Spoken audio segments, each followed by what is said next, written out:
আসসালামু আলাইকুম রহমতুল্লাহ। ওয়ালাইকুম আসসালাম রহমতুল্লাহ বারকাতুহু। ঋণের চাপের কারণে কি ব্যাংক থেকে টাকা লোন নেওয়া যাবে? ব্যাংক থেকে টাকা লোন নেওয়া এটি হচ্ছে সুদি কারবার।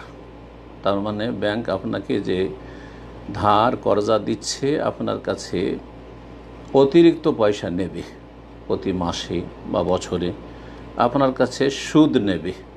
1,00,000 টাকা দিলে হয়তো সেটা 1,20,000, 30 তারও বেশি। যত বিলম্ব করবেন পেমেন্টে তত বেশি।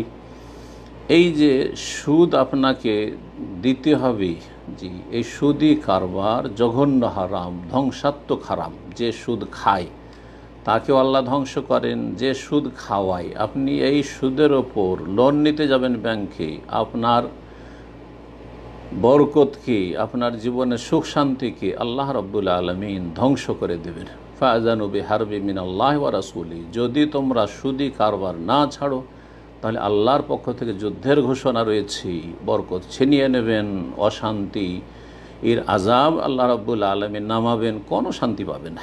জি, দুনিয়াও তো শান্তি পাবে না, আখিরাতেও শান্তি পাবে না। সুতরাং সুদি ব্যাংকের সাথে কারবার করা আর আপনি লোন নেবেন ঋণের চাপের জন্য। কেন এত টাকা ঋণ করতে গেছেন? খেতে পাচ্ছেন না এই জন্য? যদি এমনটা হয় যে না খেয়ে মরে যাচ্ছিলেন, তো শুধু বেঁচে থাকার জন্য যতটা প্রয়োজন ততটা হারাম খাওয়া যায়। কিন্তু কোনো মানুষ বলবে না এই কথা যে আমি আসলে না খেয়ে মরে যাচ্ছিলাম, আমার জন্য শুকুর কুকুর খাওয়া হালাল হয়ে গেছিল, শৃগাল খাওয়া হালাল হয়ে গেছিল, বিড়াল খাওয়া হালাল হয়েছিল, এইরকম পরিস্থিতি হয়েছে, না হলে আমি বাঁচতাম না, তাই আমি ব্যাংক থেকে লোন নিয়েছি। যদি এমন পরিস্থিতি হয় তাহলে আপনি মুত্তর, আর মুত্তর নিরুপায় ব্যক্তির জন্য যতটা প্রয়োজন যান বাঁচাবার জন্য ততটা জায়েজ। ইল্লা মজতরিরতুম ইলাইহি। আল্লাহ কোরআনে কারিমে এটি বিভিন্ন ভাষায় বলেছেন, ফামানিত্তুররা গায়রা বাগিন ওয়ালা আদিন ফালা ইসমা আলাইহি। জি, নিরুপায় হলে তখন গুনাহ হবে না, কিন্তু এখানে আপনি নিরুপায় না।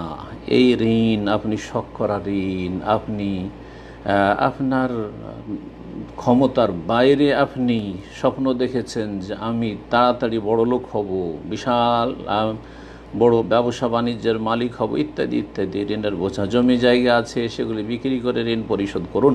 জি, ভিটে মাটিটা ছাড়া বাকি জমি জায়গা সম্পদ যা আছে ওগুলো বিক্রি করে ঋণ পরিশোধ করবেন। জি, কখনো জায়েজ নয় যা আপনি সুদি ব্যাংক থেকে লোন নেবেন আর সুদ দিতে থাকবেন। আল্লাহ যেন এই হারাম থেকে, ধ্বংসাত্মক পাপ থেকে, যা দুনিয়া আখিরাত ধ্বংস করবে আপনার বেঁচে থাকার প্রতিটি মুসলিমকে তৌফিক দান করেন।